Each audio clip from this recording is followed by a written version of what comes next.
Assalamualaikum warahmatullahi wabarakatuh. Tepang deui sareng simkuring Ujang Combro. Dinu danget ieu simkuring bade macakeun deui caritaan dongeng. Pikeun anu janten judul dina dongengan ieu nyaeta dongeng bahasa Sunda carita ngeunaan kamar tamu Vika Villa. Mangga atuh nya ka pamiarsa wilujeng ngadangukeun.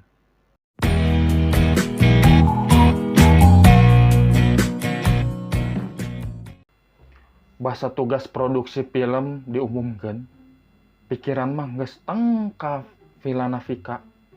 Di kelompok teh kuring biasana sok kabagian ngarang skenariona. Ari kelompok kuring aya 5an. Vika, Yana, Hersa, Edwin jeung kuring sorangan. Di kelas 10 SMA sosobatana teh. Jeung kuring 2 bulan katukang di sakola diumumkeun dibuka ekstrakurikuler produksi film. Sarerea mupakat ngariliwan. Ari kituna kana lalajo film teh apan karesepna sarerea. Apan nyoba teh mimitina mah pedah resep lalajo film teh. Jadi arek film horor wae teh cek Yana basa pas sore ngumpul di Imah Hersa. Nah, aya pilihan sejen. Kuring malik nanya, film cinta apan eueuh awewena? Ma nya LGBT mah. Teu sudi teuing. Sarere seuri. Oke, setuju we sarere ge nya. Tema nama horor. Edwin milu mairan. Tapi naon judulna jeung kumaha caritana? Judulna mah Kamar Tamu Villa Vika ceuk kuring. Timbanganana uing apan kungsi ngendong saminggu. Kabayangkeun kumaha hieumna sabuderan ieu villa. Kumaha simpena suasana kampung. Kumaha muridingna di jero kamar anu lalangitna luhur tur lega. Aya eunteng antik, lomari jati, cenah mah umurna oge geus leuwih 100 taun. Aya lampu gantung antik, ranjangna oge masih di kulambuan da nya ranjang baheula. Jeung piano zaman baheula. Tinggal dipoles saeutik artistikna. Filmna bakal hebring. Pamainna Hersa milu nanya. Biasana oge apan urang mah marangkap-rangkap. Uingnya penulis skenario nya miluan main. Yana nya ngedit, nya nyekelan lampu, nya main. Maksud teh kumaha lamun kudu aya tokoh awewe? Ah gampang, tinggal ajakan we ceona. Saklean jeung Mang Asipna. Lamun perlu anu leuwih ngora. Ajakan oge teh wening. Ngambek atuh Kang Yayat. Heug pangantenana oge kakara 4 bulan. Ajakan sakalian Kang Yayatna. Keur karakter Patani. Apan Kang Yayat mah pantes da Patani nyaan. Mang Asip jeung ceonah teh suami istri anu dipercaya ngajaga villaku kolotna Vika. Ari teh wening budak nunggal Mang Asip jeung ceonah. Acan lila pangantenan jeung Kang Yayat. Boh imah Mang Asip, boh imah Kang Yayat. Henteu jauh ti villa. Kampung leuweung tiis, bener-bener tiiseun. Ari kituna kampung teh siga pakebonan. Lain paimahan. Kuring sabatur-batur nepi ka villa teh tabuh 2 beurang. Leuwih 35 menit. Poe Sabtu. Balik ka sakola teh langsung weh berangkat ti Bandung. Rada gancang dan nebeng mobil tatangga nepi ka Cileunyi. Ti Cileunyi naik angkot nepi ka Cadas Pangeran. Ti dinya mah tumpak ojek oge ukur 15 menit. Nepi ka villa teh geus disampakeun sangguh sangu haneut. Acar lauk emas, belum lauk asin, sambal jeung lalabna mah loba. Tadi teh saacan indit indungna Vika memang nelpon Mang Asip. Henteu lila daharna teh. Nya oge sarerea kaponyo. Puguh atuh waktu syuting teh ngan satengah poe ayeuna jeung isukan. Ari durasi film sekitar 20 menit. Dar we syuting di mimitian Mang Asip jeung Ceonah oge diajakan. Rada lila syuting teh. Da loba dibalikan deui hayo bulak-balik. Eta atuh da cenah Ceonah mah liuk deui kana kamera teh. Nya oge kitu, syuting teh kaasup lancar. Reureuh heula kapotong ku magrib. Jana jeung Hersa salat heula. Ari kuring jeung Vika mah buguh keur hoream. Tuluy nyenci kopi di dapur. Edwin ngalangge di buruan. Hayang apal layung mimiti pareum cenah. Tadi ngelol ka jero kamar asa rada geueuh man kamar teh. Cek kuring bari nunda kopi dina meja makan. Wah, moal nanaon? Vika nu keur motong roti bakar ngareret. Geuman mah alus we, artistikna henteu kudu alus teuing. Basa urang ngendong apan henteu sare di kamar teh. Kamar eta memangna saha anu sok sare di dinya? Tara aya. Da kamar eta mah dianjangkeun keur tamu. Asana teh geus lila pisan. Tara aya tamu. Rada muriding basa asup ka kamar eta teh. Sigana batur oge ngarasa kitu. Da anu nyawaros jongan mah. Sarara polohak ningalian kamar anu kesana teh zaman baheula. Tapi henteu lila dar deui we syuting saperti anu geus ditulis dina skenario. Basa Edwin keur di-shoot mimitina teh. Edwin kalah mun cereng basa dieureunkeun teh. Panonna molotot. Terus tutunjuk bari nyarekan. Sia geus ngaribinan aing. Sia kurang ajar ka aing. Ku aing dikalakakeun sia. Pok garihal panonna anu tadi mun cereng katingali semu beureum. Puguh atuh sarara ruas.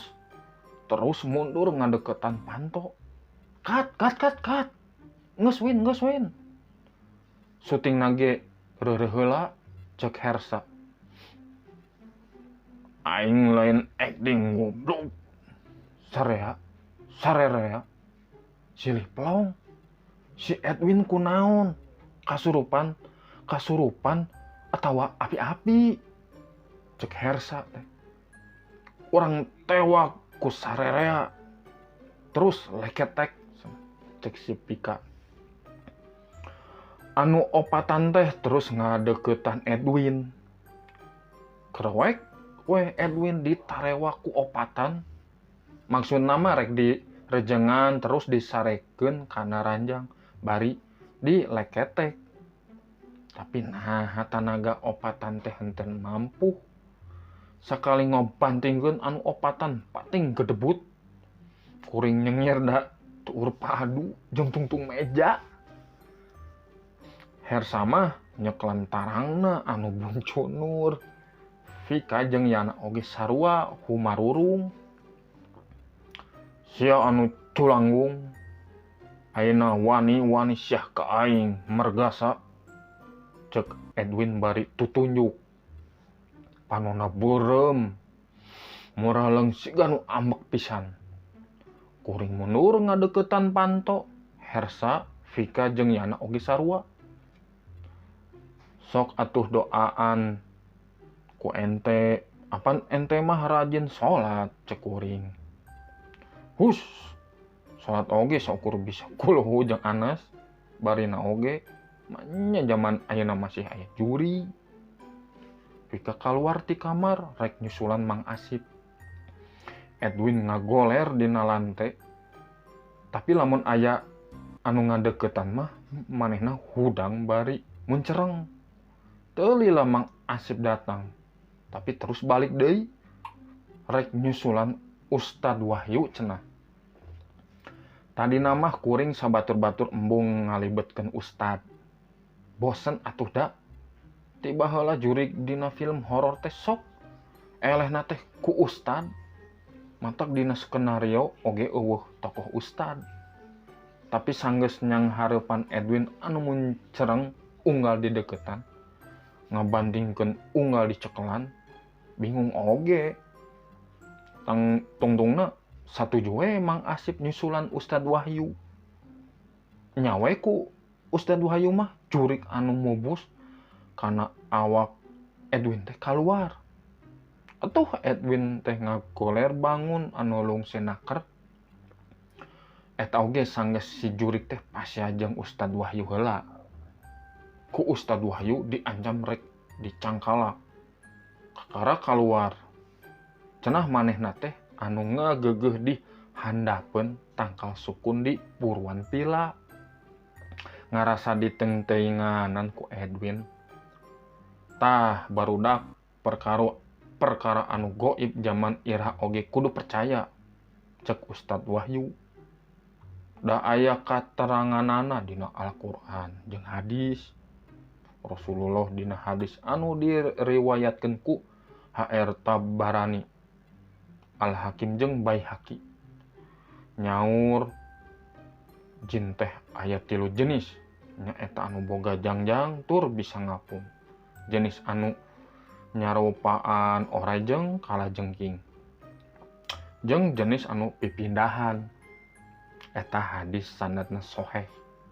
Nya urang teh hanten bisa ningali jin anu ku masyarakat disebut jurig. Atawa naon we ngaranna. Eta teh jin keneh. Upami hoyong ulah dicaketan ku anu kararitu kedah kumaha Pak Ustad, cek Hersa teh. Baca Al-Qur'an aya kateranganana sabangsa jin jeung siluman sieuneun ku bacaan Al-Qur'an. Aya hadis anu nyebutkeun jin anu jahat siluman sieuneun ku ayat kursi.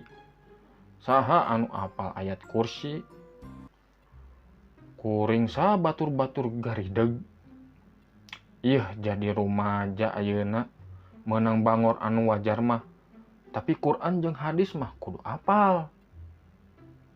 Da eta mah pedoman hirup manusia sapanjang zaman. Malah kudu rada ningkat. Lamun kolot urang saukur bisa maca Quran. Atuh urang mah kudu apal jeung hartina. Apal tafsirna ti para ahli tafsir. Apal asbabun nuzulna. Lain ieu mah ngarasa modern. Ari apal Quran saukur kulhu jeung Anas. Henteu era sama sekali. Ustad teh nya siga anu nyarekan. Nganaha-naha. Kuring sabatur-batur caricing. Rumasa sanggeus leler. Edwin ngadongeng. Cenah mimiti nama kahampangan di handapeun tangkal sukun. Dipancerkeun kana liang. Eta oge aya hadisna cek Ustad Wahyu mah. Henteu meunang kahampangan atawa nyeblokeun cai panas kana liang. Sanggeus Ustad Wahyu amitan, syuting teh dituluykeun saperluna. Isukna beberang balik ka Bandung. Rada reuwas basa keur ngedit. Bet di jero kamar aya anu ngalayang sababaraha balikan. Terus malah mainkeun piano. Sorana hawar-hawar. Beungeut nama henteu katembong. Ngan gaya bague make baju bodas. Basa diputer di aula. Anu lalajo mungguh rame. Malah ayu nu ngajarerit. Bari mengpeun da sieun. Cenah. Sieun anu main piano nembongan beungeutna. Saur pawardana film teh alus pisan. aya tokoh anu ngalayang eta make teknik naon, terus anu main piano saha anu merankeunana, saur Pawardana basa diskusi. Kuring sababatur-batur silih pelong, aula jempling, meureun papada hayang apal jawaban anu ditanyakeun Pawardana. Tah kitu pamiasanya dongeng ti sim kuring Ujang Comro anu ngeunaan kamar tamu Vika Villa. Kumaha? Kahibur? Mung da memang ieu carita dongengna rada-rada aya hororan, cuman nya mun bahasa Indonesia mah rada menggelitik gitu, aya humorna lah, aya komedi gitu. Nya lumayan kanggo ngahibur kapala wargi Ujang Comro dinu dongeng-dongengan ti sim kuring. Muhun atuhnya ka pamiarsa engke diteraskeun deui di sesi-sesi danget anu sanesna. Insyaallah langkung seru deui kitu. Hatur nuhun dukunganna, hatur nuhun ka pamiarsa atos ngadangukeun ieu dongeng. Mugi mangpaatnya kitu. Mangga atuh pamiarsa sim kuring bade amit mungkur, amit mundur. Assalamualaikum warahmatullahi wabarakatuh.